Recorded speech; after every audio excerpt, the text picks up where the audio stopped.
Hi, Crash CS Market here, and it's time for another tier list of summer anime of 2025. There's a huge reason why I'm late, you will understand momentarily, but first, let me clear something out for you. There are some animes I have not watched, either because I didn't want to watch them, or I didn't have the mood for it, or I wanted to read the manga first before watching the anime, or it's a sequel and I didn't watch the previous seasons. So, if you don't see Dan Dan Dan second season here, it's because I didn't finish the first one. Do we get it? Fine. Now, for the tier list. I didn't find any funny synergy this time, so let me pull out the wheel and let's see who we are ranking first. Good! Lord of Mysteries. Okay, we are starting with essay. So, Lord of Mysteries was amazing, and it's the entire reason why I'm again late with this video. The story of it was so captivating that I had to start reading the web novel. I just wanted to know more about the world, the characters, and the things I didn't understand. I have written a lot of notes. There is so much I want to say, but I have to keep it short and simple. Otherwise, this video would be 10 hours long. So, let me start with the positives. The biggest one is obviously the animation. The level of details of the entire world is fucking mind-blowing. Just from the characters' motions, if they're just walking or even in a big fight scene. The background characters and the entire city feels like an actual living city. And the close-ups with the most extreme levels of details. It's not just the animation, but the entire production of Lord of Mysteries is absolutely crazy. And this level of details should have never existed in anime. One question that arose from this was if any of this was done by using an AI. And honestly, even I had that question. Because there was just no fucking way they actually created an entire living city with this amount of details. And the answer was, no, they never used AI. It's a Chinese production, and if you ever saw anything from the Chinese game developers that produces the most craziest, unique, and over-the-top detailed games, also done by just one singular developer, then this, in anime format, is possible. It's not AI. It's just ultimate production that we simply can't comprehend. And most of the detailed scenes are CG renders. This is very obvious when the characters are using the carriages to travel through the city. The visuals of Lord of the Mysteries anime are just fucking crazy,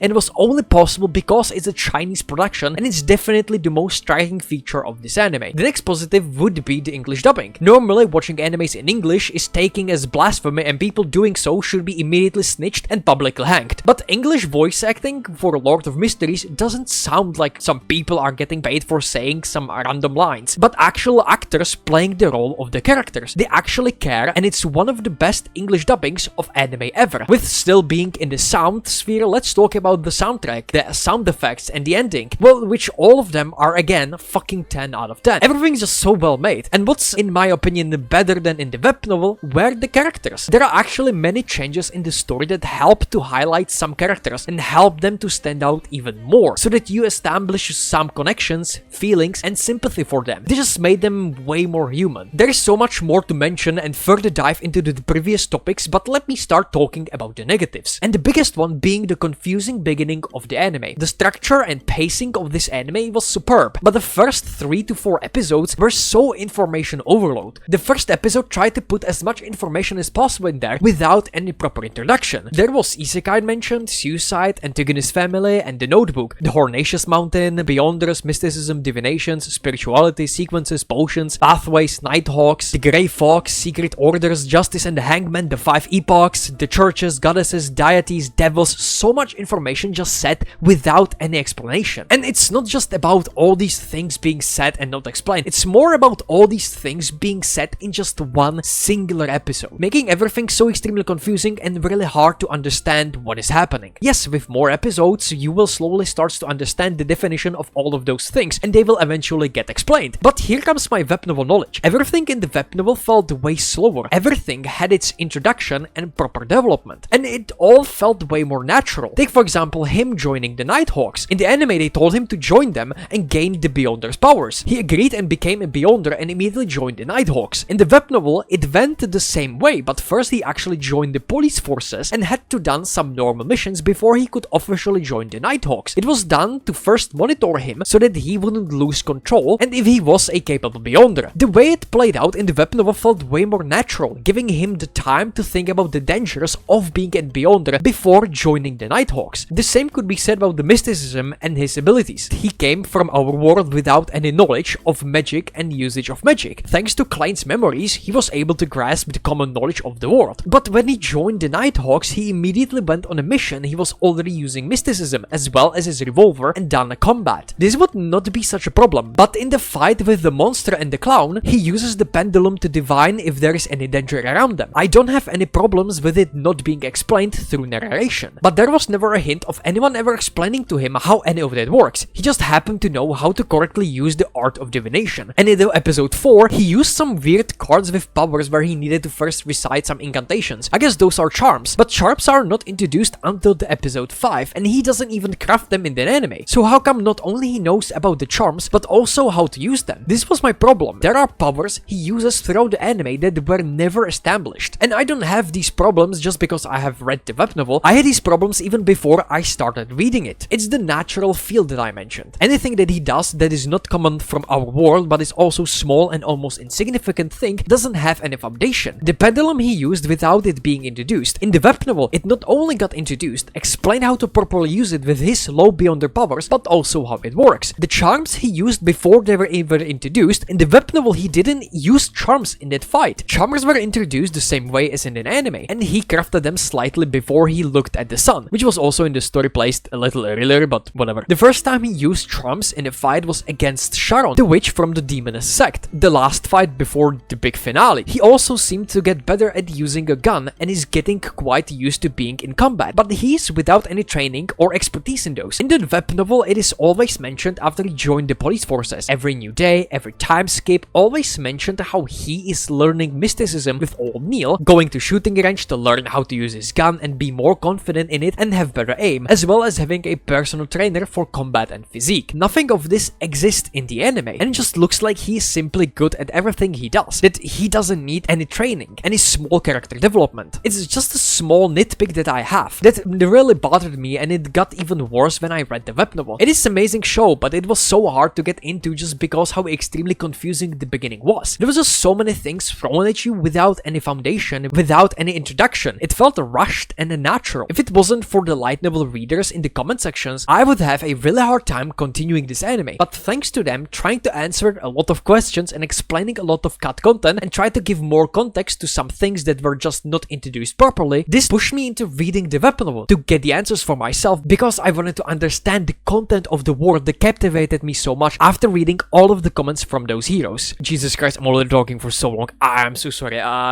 Is anyone still here? Hello? Lord of Mysteries is incredible anime that just with its production can be marked as the greatest anime, and the story only adds to that statement, even it being extremely confusing, very information heavy and weirdly paced at the beginning. But it is genuinely one of the greatest stories I have recently watched, with a huge and living world, incredible and lovely characters, extremely creative and unique magic system, story that constantly shows new mysteries and jaw-dropping moments. It has some hiccups, mainly small ones towards the fast introduction of things, and other things that I even had the chance to talk about, like the introduction of the sun, new character that just appeared for 1 second, chose his name, joined the tarot club, and then it was time for the ending. In the web novel, he actually played a pretty big role in the exposition, and there are 4 more gatherings that he participated in. The entire tarot club gatherings were also extremely reduced, which means the entire thing of him obtaining the Roosevelt's pieces of diary and getting even more exposition and even more questions and answers wasn't even close to the web novel. And where's Zhao and Force? And the entire story with Miss Justice. There are so many good changes to the story to make the characters even more sympathetic and likable, so that if anything happens to them, you actually care about them. But there are also so many weird decisions in the story that could be resolved by having longer episodes or even the entire season. Maybe some of my issues and worries will be resolved with the second season, but I just have to wait for that. As it is now, as much as I love everything about Lord of the Mysteries, we are only at the beginning, where it has some ups and downs to establish the story, and that's why I believe this will get only better with the sequels. Think of it as Attack on Titan. The first season is not something special, but after the third and final season, you look back at the first one and realized how much foundation was laid in the beginnings so that the later parts would succeed in telling an unforgettable and legendary story. But now, because we only have the first season, I have to put it in A tier. Even it being the best anime of this year, I just can't put it in S tier. But once we are further with the sequels, that's when the first season will shine as the starting starting point of another legendary and unforgettable story. Okay, so with that done, let's see who do we have next. Oh boy. Scooped up by an S-rank adventure. Ah yeah, so basically this guy is taught magic by his teacher and he never went outside of his studies. And because he was always taught by her, one of the best magicians, his knowledge of basic magic is way beyond the normal knowledge. And now he's extremely OP and someone who is also extremely clueless. What a weird feeling of deja vu. I mean, it was beyond mid. All of it was so predictable and boring. The action sequences were nothing interesting, the characters for being S-rank adventurers felt really weak and stupid. And worst of all, the main character's trait, where he just thinks of himself as someone weak and powerless while being literally the strongest, it got extremely irritating how after every fight, every magic usage, just after anything the MC did and got praised for it, he immediately said how he is nothing special and this is all just basic knowledge. There's nothing wrong with having this character trait, but his cluelessness, modesty was used every single time something happened, and you are always reminded of that. Just shut the fuck up, please. And then the whole thing with no killing the monsters. So this anime is about S-rank adventurers that kills monsters for a living, but because of this irritating beast woman, they're all now just pacifist or like what? It was incredibly boring, with the bad pacing, bad writing, terrible action scenes, and not enough interesting characters or even comedy. If you truly have nothing to watch, sure, it might be categorized to extremely shitty but chill anime, but the foundation of the story might have been interesting if someone fucking cared. It's not that horrible to put it in F tier, but it was really close. And the next one is gonna be... Okay, the wheel has spoken, it is Gachiakuta. If I remember correctly, then this is one of the shows that people thought this would get cancelled or people actually wanted to cancel. Either this or it was Centura, one of those. But even for something that people wanted to cancel, it's really fucking good. This might shock some people, not really, but I'm not a manga reader of Gachiakuta. I've only read the first volume and that's it. But I do know that it is quite popular and people are talking about it very positively. So it's not that surprising that the anime is hyped as fuck. I don't really have much to say about this. First of all, it's just really good. And second, it has 24 episodes. Thank God. And at the time of making this video, we are only at episode 13. This probably will have changed already before I finish this video. So I still don't have my full opinion on it. Not like I will have an opinion on it after it's finished. It's fucking banger. I don't think the quality will go down anytime soon. The only thing getting used to was the design of the characters. I could even call it caricaturistic design. But after a few episodes, I got used to it. The other thing is the usage of CGI. It's not bad, but it is thorn in the eye in those action sequences. But I'm definitely not saying it in a negative. I have sympathy and you would have to be rockstar level studios to make your employees animate the garbage by hand. It would be genuinely satanic. So after all, it's really amazing. For now, I will put it in A tier and I will see if it changes when it's finished. So that was Gachiakuta, and the next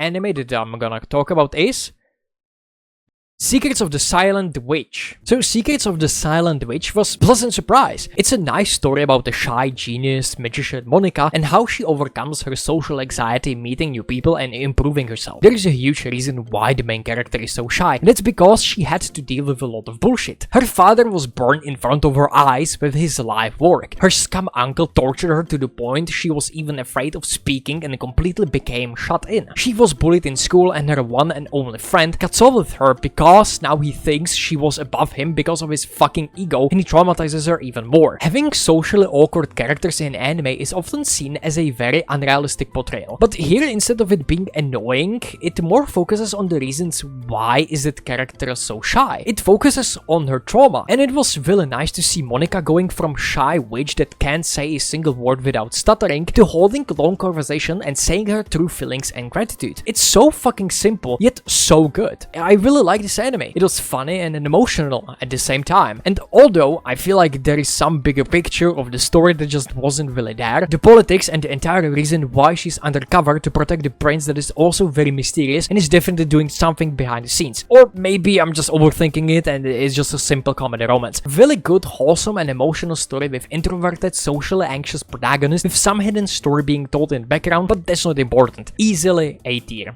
Okay, Wheel of Mystery, tell me, what is the next anime? Garbage.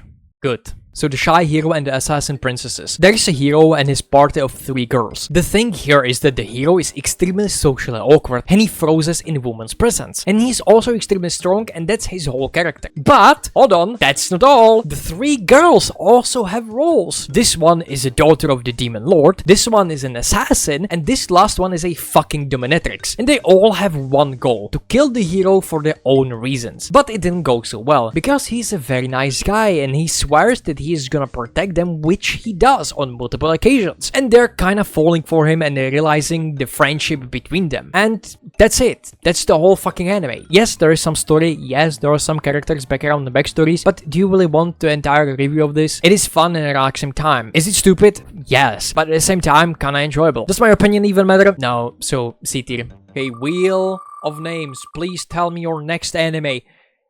It is Kaijuu number 8, second season. Oh boy, here we go. So, I do like it, don't get me wrong, but it can be so much better. This is kind of difficult to explain, but let me try. This season is okay, just okay. It's not bad or good, it's just okay. The first season had a really good structure and good character dynamics. The second season, because we have all the characters separated, the story will now only focus on the main character and Reno and their comrades. One story focuses the development on our MC, Hikaru and Narume, and the second story about Reno with Hikaru, and it will be a story of those 5 people and their inner struggles that is getting way too much attention. Yes, it is a character development, but it's done in such a way that it just feels so generic and predictable. And that's the biggest issue with the story of Kaijuu number 8. It is generic and predictable story that is just way too short, and they never just fully committed to anything. Take for example Reno and Kaijuu 6 suit. Why not just show the full month of preparation and his struggles? No, instead you get the final part where all the emotions are explained and resolved in just one single episode. Commit to your characters, commit to their struggles, show the entire process of their characters' development. That's how Kaijuu number 8 would be better anime, better story. But right now we just have very generic anime with the power of friendship and kaijus. And again, it's not bad. It has the hype moments, I don't wanna pour bleach on my eyes when the characters are on the screen, and it has a fine balance with comedy. But the smaller things that essentially put this story together are making it just okay. Kaijuu number 8 just follows the predictability of the classic shonen story with nothing much more into it. You've seen it once, you've seen it all. And that's how the second season feels. At least the fights are semi-decent and the characters are still enjoyable. Such a shame that I've read the manga, it doesn't seem like they will change anything from the disappointment it was. So I will put it in B tier.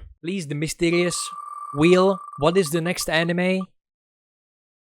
It's SAKAMOTO Days, second season. I remember the days like it was tomorrow when the first season came out and people immediately started shitting on the animation. And if I made videos at the time, I would mention how fucking stupid it is. Because the animation fits it extremely well and the second season looks even better. If you don't think that, you shouldn't have an opinion, honestly. One thing that bothered me a little was how in this season nothing really happened. New characters got introduced at the end of the first season, like some huge next boss, and they just did nothing. They were obliterated in one episode. The story didn't move at all. It kind of started to be more comedy show than action show. But then the second half of the season started and it got back on its track and it was fucking awesome. I just wish this was 24 episodes and not 12. Just imagine. Also, one thing that I never got the chance to mention is the anime's OST, that at the beginning sounded extremely familiar. And of course it is. It's by the same composer that does OSTs for My Hero Academia, mostly known for Yuusha Run. And that's it, there's literally nothing else to say. So John Wick Goku Shufudo goes to easy A tier.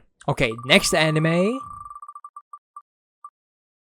Tougen Anki, another 24 episode anime. Honestly, it's just boring. Main thing, there are Onis that pose zero threat to anyone, and there are Momotaro guys that exterminate Onis. The good guys, so the Momotaros, are the bad guys in the most obscene way possible. And the Onis are just trying to live, hence they are the good guys. It's just presented in such an extreme way. The Onis are the good guys. That's it. It's just that simple. There's way too much exposition, way too many flashbacks, the MC is screaming like Asta in the beginnings of Black Clover, everyone like that, that's the characteristic, right? And there's just so much bullshit with talk no jutsu, power of friendship, and zero understanding of basic physics. The plot aspect of this anime is welcomed, but it can't help the trashy story. For the plot, it goes to C tier, but for the other plot, it rises to B tier. It was literally the only enjoyable thing about this anime, and I don't care how extreme it is. I'm an incel, and that is fucking hot, and if you think otherwise, just might be gay. I don't watch it for the story, you know the reason why I'm continue watching this, and it's quite fucking enormous one.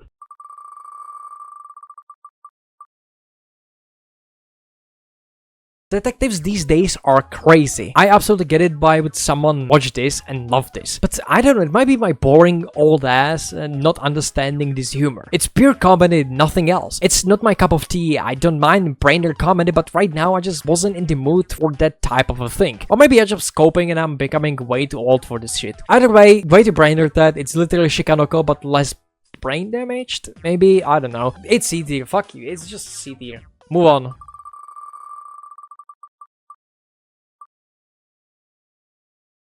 The summer Hikaru died. This was just one of the shows that I didn't know anything about and thought this is gonna be some boring gay shit. And let me mention this now. Yes, this anime there is a boys laugh. It immediately doesn't mean it's bad. People who purely pushes this away just because of this tag are stupid. I have my own preferences and I don't need this type of thing in the stories that I watch. And I will be completely honest, I don't like BL. It does make me a little uncomfortable watching it. It's just not for me. But it immediately doesn't deny the factor of telling a good story that the summer Hikaru died is. Yes, I would rather it be without the BL and would probably enjoy it even more, but it's not a factor that would make me completely throw this anime away just because of one stupid tag. And at the core, this is probably one of the better thriller mystery stories, and I'm glad I started watching it despite my preferences. I got to experience this incredible story. Yoshiki is a character that realizes that his best friend and secret love died and is replaced by something that took his appearance. Longing and dread are emotions Yoshiki will feel the entire time. Hikaru is a mysterious entity taking the appearance of Yoshiki's best friend, wanting to live with humans and be a normal person, but without understanding any human emotions. The story is about loss and grief, but the person you've lost returns but not being the same. He might have the same face, the same body, but the mind and soul's not. It's an amazing emotional rollercoaster of someone who is selfish because he cannot get over his grief. He's reaching for an imitation of someone he loved because he's scared and can't move on in his life. I don't think I gave it the best description. There is way more that's going on, especially with Hikaru and the emotions that I don't got the first time. I'm slow, okay? But what an absolutely amazing show that so many people dismiss just because of the LGBT tag. The summer Hikaru died was anime I expected to hate and ended up absolutely loving it, even despite it having something I personally don't resonate with, and I can't put it anywhere else than an S tier.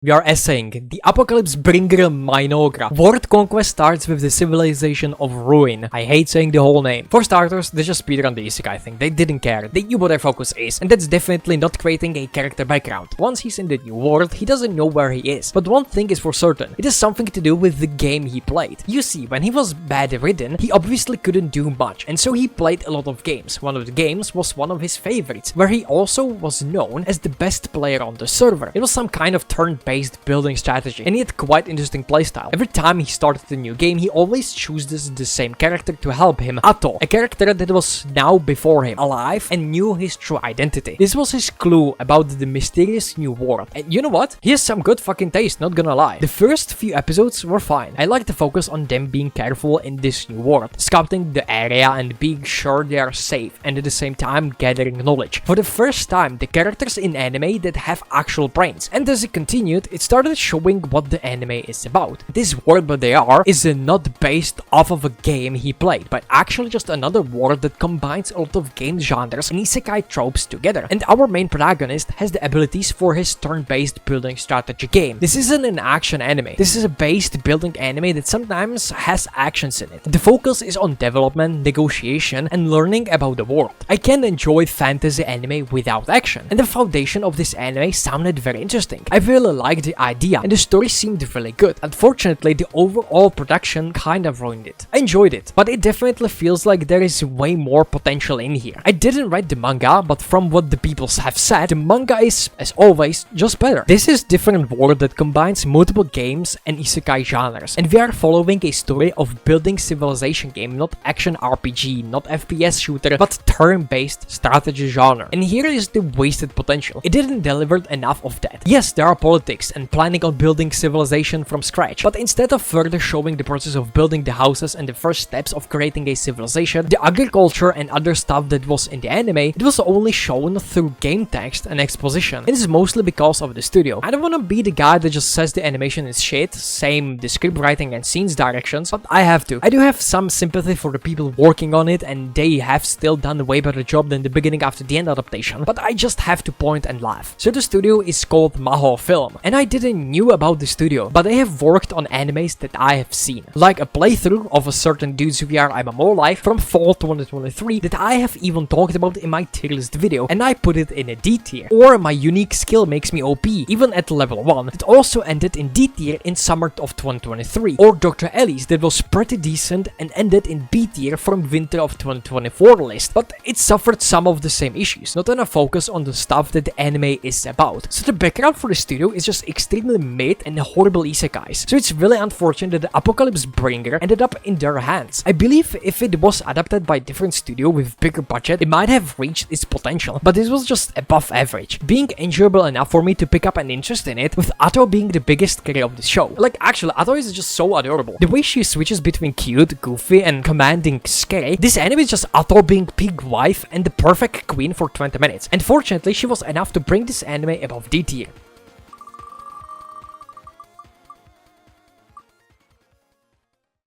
Clevatas. I have yet to write a review for it, so...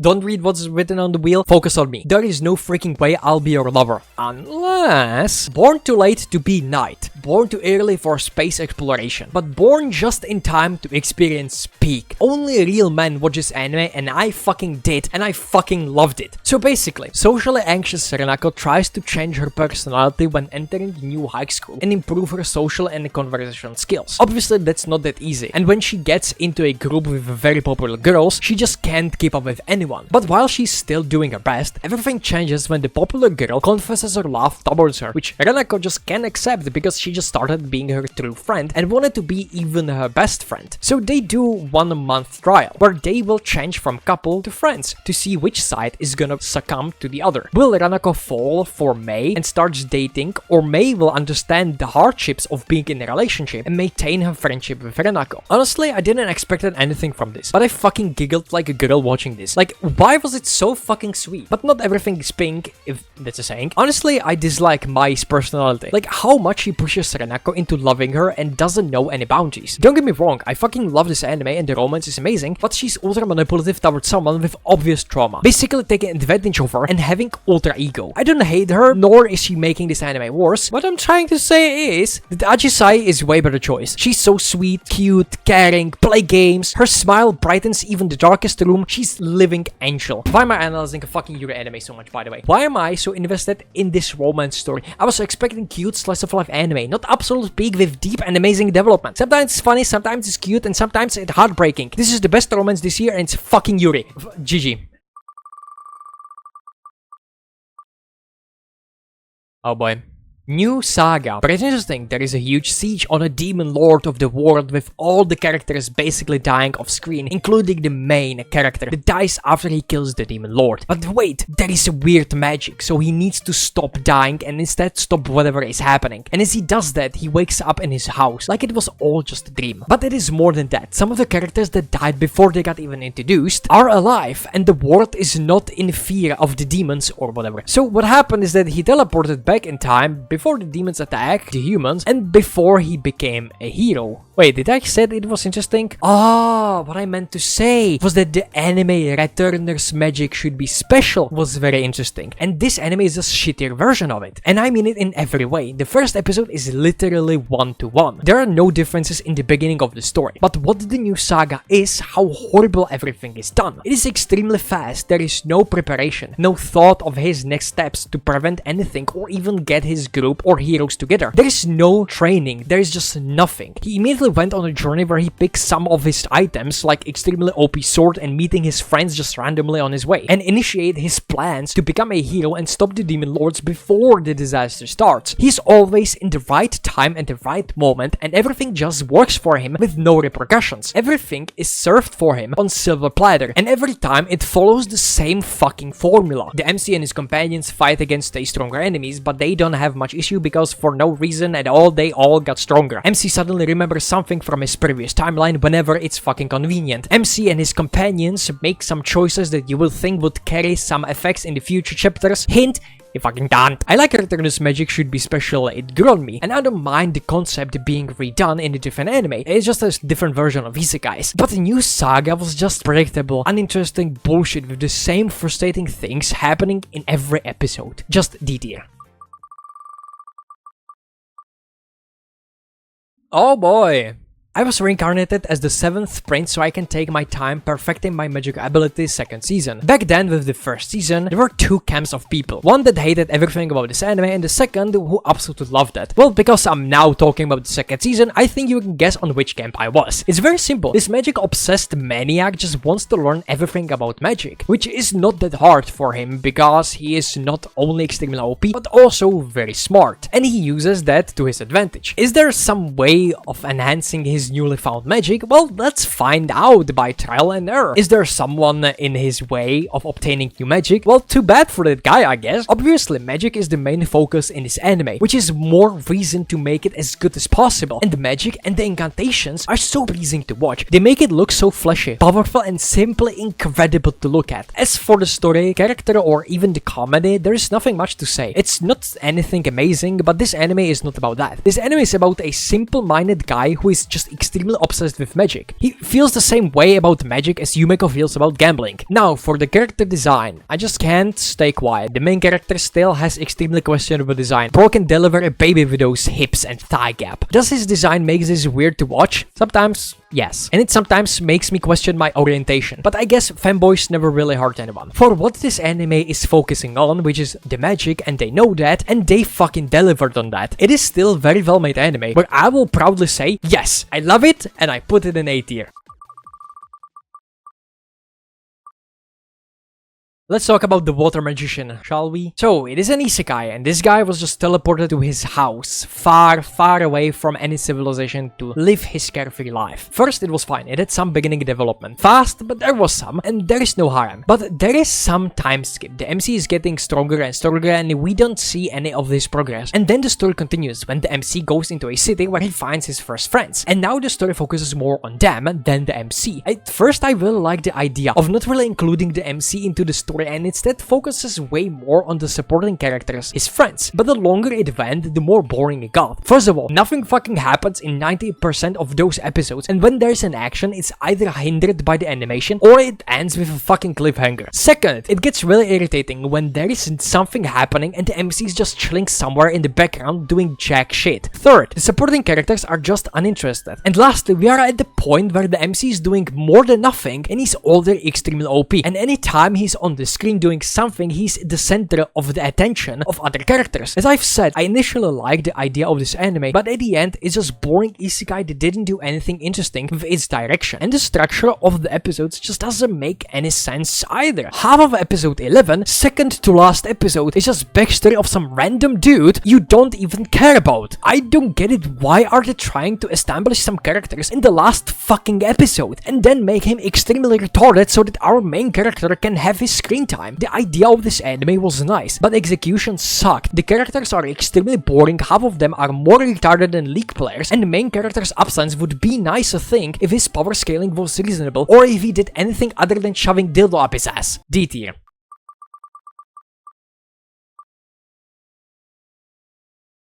Okay, dealing with Mikado no Sisters is a breeze. Genuinely, my favorite animated season. I expect absolutely nothing, I got absolute masterpiece, and it has the vibe of quintessential quintuplots. Damn, I wonder why is that. Characters are the most important here, and the main character Yu is actually fine. I really like how instead of yet again another lame fucking loser that is way too horny, there's just some random clumsy and awkward dude who is really good at cooking and taking care of others. With the three girls, although yeah, it's the same trope you have seen multiple times, they are well-written characters, each one being unique. And it's not just about the romance where all three of the girls becomes obsessed with you, but there is also the other side of the story that explores the pressure faced by the students who are exceptionally talented. It shows the hard work and effort that goes into maintaining their top positions. These moments just add depth to the characters without disturbing the wholesome romance. The ending of this anime is also extremely unique. Every episode is gonna focus more on one of the three sisters, and the ending corresponds to the characters the episode was about. So there are three different endings with three different songs and visuals portraying one of the sisters in their styles, show their struggles and their true self. Amazing story of people being pressured into being the best in their talent, not letting them be what they truly want to do, and you helping them the best he can, making him really lovable and not like some perverted goofball. Love this anime, was smiling the whole time, sometimes even crying, absolute S tier. And if I had to choose the best girl here, I would say all of them. They equally bring something I like about them, and I can't just choose. It's as if this wholesome anime was about creating an environment of loving family, and in family you love everyone equally. Cinema. The Wheel, please speak to me. What are we talking about now?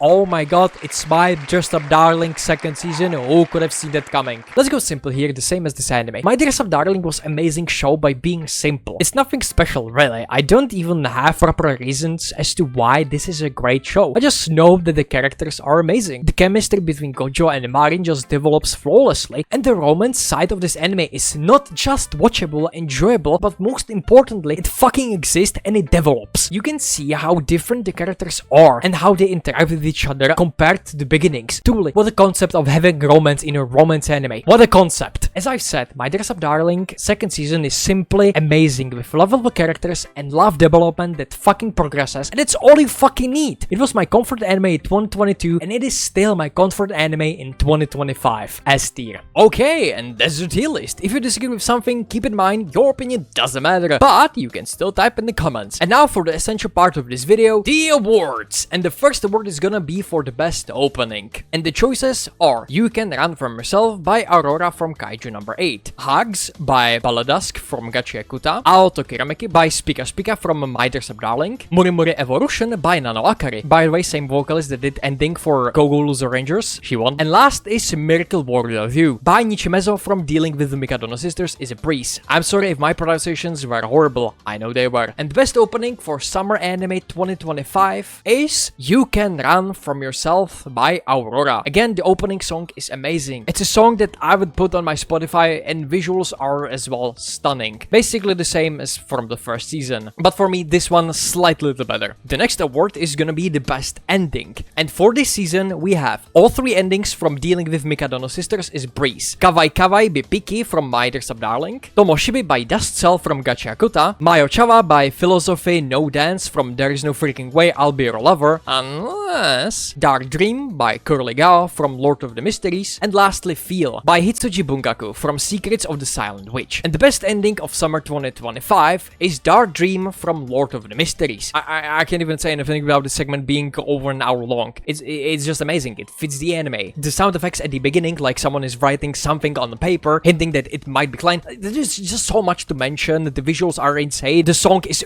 really good to listen to. It's just a really good fucking song. Now, the next award, as always, the best girl of summer 2025. And this season, best girls are Anemone, Sasanami, Akira, Ato, Ajisai, Miwa, Nico, and Kazuki. And the best girl of summer 2025 is none other than Kazuki from Dealing with Mikado no Sisters is a breeze. as well as Nico and Miva. Congratulations, I still cannot choose. And now for the last award of this video, the best anime of summer 2025. And the nominees are Lord of the Mysteries, Secrets of the Silent Witch, My Dress Up Darling 2nd season, Dealing with Mikadono Sisters is a Breeze, and The Summer Hikaru Died. And the best anime of summer 2025 is obviously Lord of the Mysteries. I've already said it. It's genuinely one of the strongest starts for adaptation. It was so fucking captivated that I even started reading the web novel. I don't read books, by the way. The only book that I've read are The Diary of the Wimpy Kid and one book of Harry Potter. So for me to pick up a book and still read it even now, you had to done something unimaginably good. Anyways, that's all from me. Comment, like, subscribe. I'm fucking gonna kill myself saying this. Thanks so much for watching. Hope you enjoyed, and I'll see you in the next decade. Goodbye.